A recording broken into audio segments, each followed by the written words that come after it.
First off, it's Charles J. That's just in case you ain't heard of me. They told me it was too late. But I promise that I'll be the first to speak. Most of these rappers, they fake. But you can't have your way, this ain't Burger King. Everybody said it won't be till they see smoke, then they realize they'd rather have turkey meat.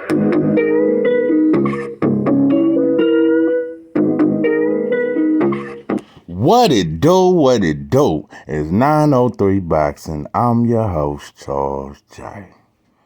Say, man, random goddamn topic.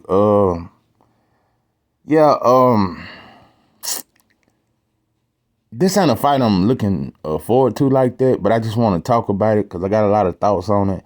But before I could ever get to that, I got to give a shout out to my audience. I got to give a shout out to those that's rocking with me. And by the way, if you haven't already, subscribe to the channel, man. And when you do, hit the bell icon. It will notify you when I drop more content, man. Because we back in the kitchen and there's a whole lot of goddamn sauce in this pot, man. Let's get to the shit. Canelo Alvarez.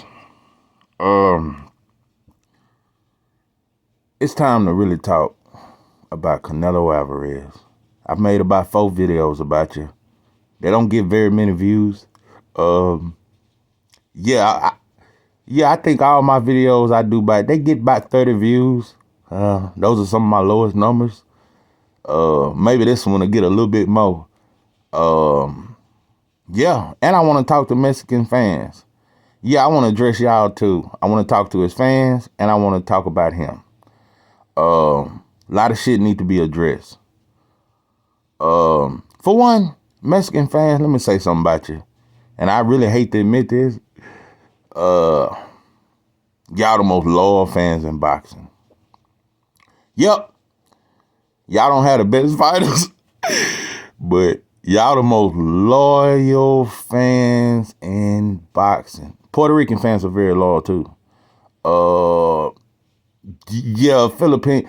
They was loyal to Pacquiao, but it was more so they wanted him to beat Floyd. When he lost to Floyd, that shit, they didn't scream as loud. Yeah, his fights after Floyd, he didn't get as much buzz from his fans. But now, Canelo, it don't matter what happens, y'all gonna ride with him. You know? Even if it make y'all look delusional and shit, y'all gonna ride that shit out. And I somewhat admire it. But we gotta get into reality though. See, because I know what y'all really want to say. I know what you really feel, Mexican fans. I know what's on your heart. I know what you really want to say. I know what y'all don't want to admit. I know the fight that y'all want more than any fight in boxing.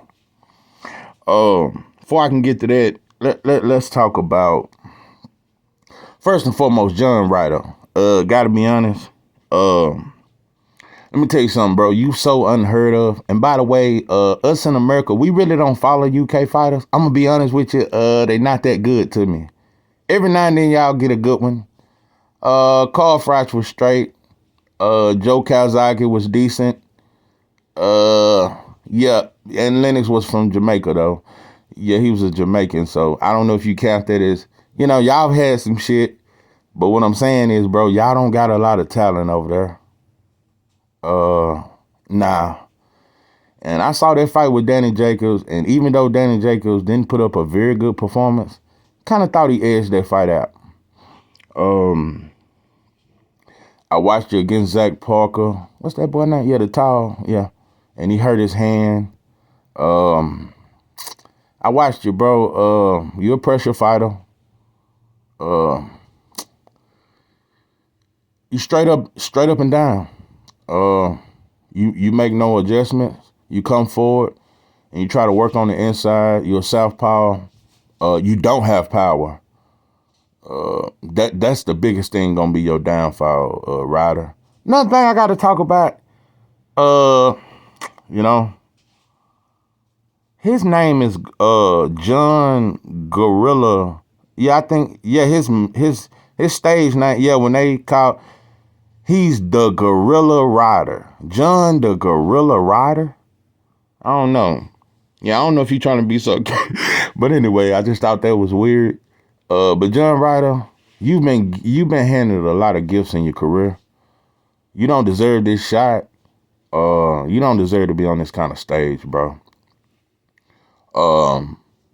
You'll fuck around and lose to a Chris Eubank, and he trash. Nah, bro, you too basic.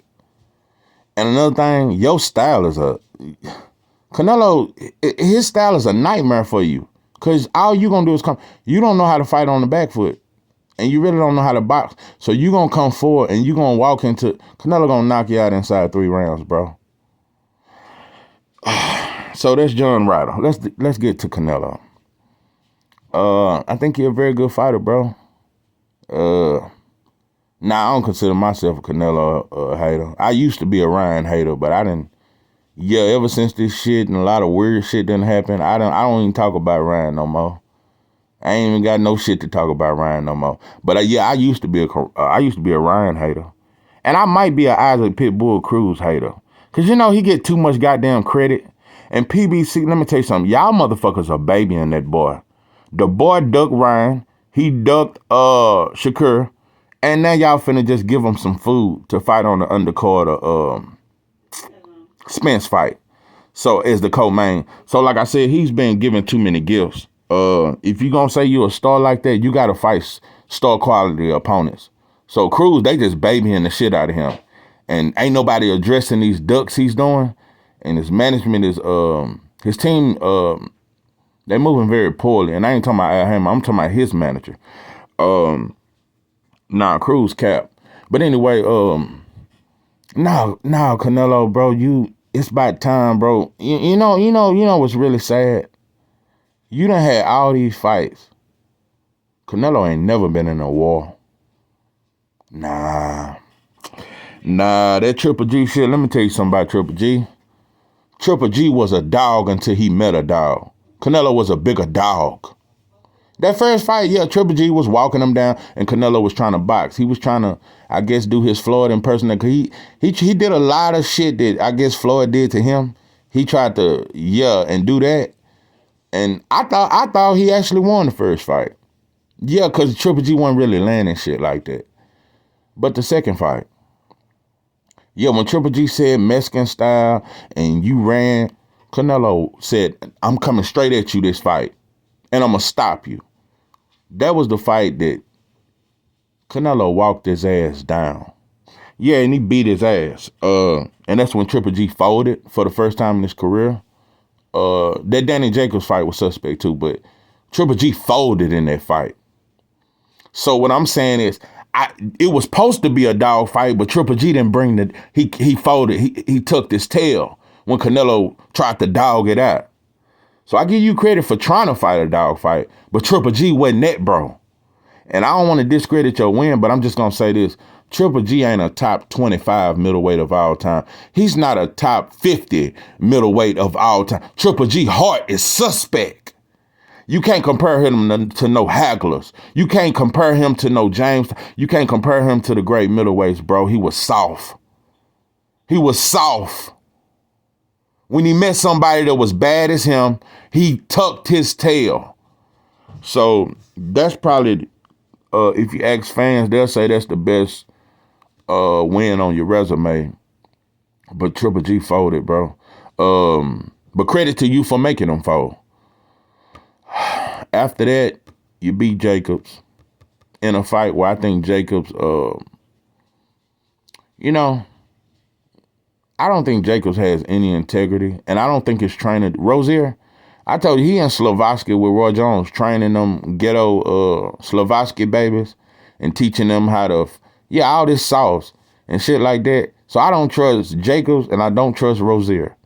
Rozier said Inouye is the #1 pound for pound fighter in boxing. You motherfuckers on dope and dog food, bro.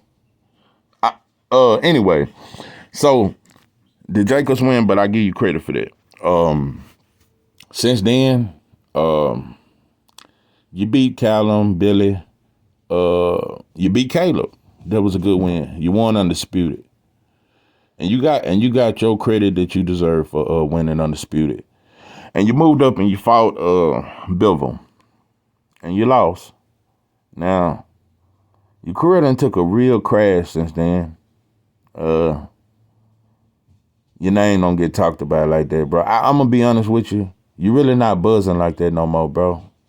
When you beat Caleb, you probably was the face of boxing. You're not anymore, bro. Low key, Tank is the face of boxing. It's gonna be either Tank or the winner of Spence and Crawford, bro. Yeah, man.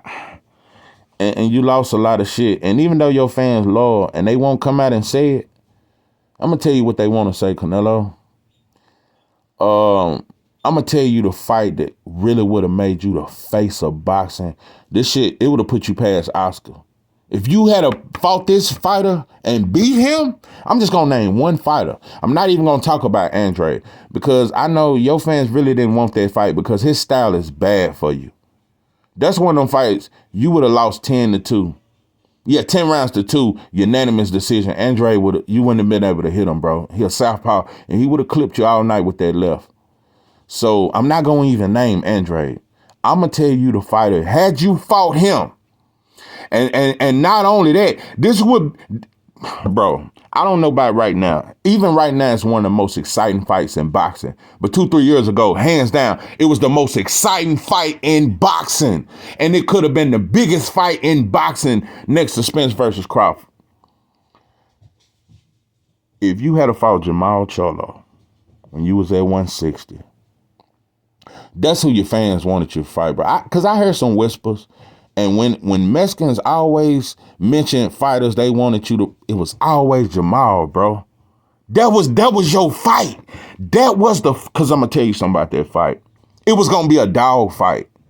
That fight was going to be there's no way. Jamal, yeah, he used the jab and he may start off box, but Jamal going to give you what you want. Y'all was going to be on that inside. That was going to be it was going to be like some Roberto Hagler type. It was going to be some gritty shit, bro. That's one of the most exciting fights in boxing. And I'm going to tell you something, you could have won that fight. You had action because that's a true 50-50 fight. Even right now, that's a 50-50 fight. But 2-3 years ago, it would have been the most exciting fight in boxing. Man, that's the most fan-friendly and diehard. It's the best of both worlds. Canelo versus Jamal Charlo at 162 years ago, that was the best of both worlds, pimpin'. You let us down. You let boxing down with that fight, bro. That fight right there, it would have done it for you. That's why I can't respect you, bro. Can't respect you. Yeah, you gonna fight Bivol again and you want action and you want to try to redeem yourself. But nah, bro, that's what your fans really want. That's who your fans really wanted you to fight. Another thing about you, why I really don't respect you, you ain't a true Mexican. I tell you damn near a white boy now. The way you golf and, you kind of fit the profile. But anyway, let me say this. You should have fought a Mexican in Mexico and put some money in his pocket. You should have fought Zurdo Ramirez. Even though he lost the bill, you should have fought him in Mexico, bro, and put some money in his pocket. And I'm going to tell you something. You're not making great fights versus Mexicans, bro. Yeah, it's cool to cross and fight a white, fight. Fight your people, bro, and put money in their pocket. What Mexican you going to pass the torch to? Because David, he really, y'all say he not, bro. Them braids and shit and all that fro, we done seen him. He has, but Zurdo, that's a Mexican. And if you had to follow him, you know what I'm saying? Put money in your people's pocket, bro. And pass the torch and stop being so selfish, bro. That's one thing that really disappoints me about you. When you said you wasn't going to fight Mexicans no more, I don't think that's because you was just on some, I don't want to do harm to my people and I just don't. Nah, bro. That's putting money in your community, putting money in your people's pockets, bro. I don't think you want to pass the torch. And so at this point, like I said, the Jamal fight right now, it's kind of suspect, but it's still exciting. But I just know at 160, that fight, it was a can't miss. It was a can't miss. But it still could be an exciting fight. And he may come back and fight him, But you're moving suspect, bro. And even though your fans are loyal, bro, they question you, bro. And so I just thought I'd point that out. I'm about done with this shit, man. This is 903 Boxing. I am your host, Charles J. With that, I'm out.